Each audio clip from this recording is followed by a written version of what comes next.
Hello guys, good afternoon. Welcome to my vlog. Ito guys, process tayo guys ng similya. Dahil nagkolekta ako ng similya guys sa barako. Ay tayo. Meron tayong similya na puro 300 ml. So dagdagan ko to guys, subukan ko ng 300 ml ulit. Bagi 600 ml na lahat. Dagdagan ko ng 300 ml na tubig. Sinilip ko na guys ang similya.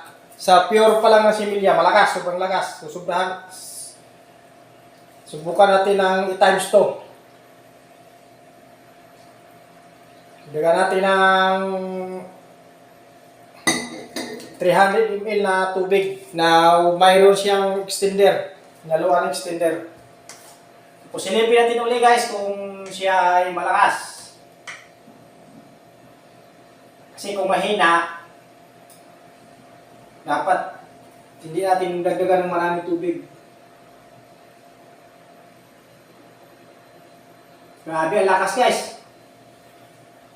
So, pwede natin dagdagan ulit. Sayang to 6 lang to. 6 na buti.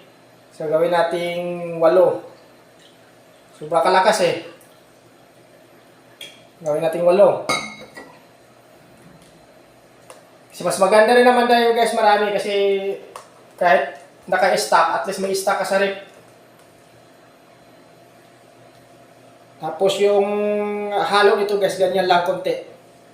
Huwag yung alugin kasi namamatay yung similya niyan guys. O mapuputol yung buntot ng kitikiti ng similya. Pag mapuputol yung buntot, di na yan makakalamoy. Kaya dapat, lang, yung galawin mo lang konti.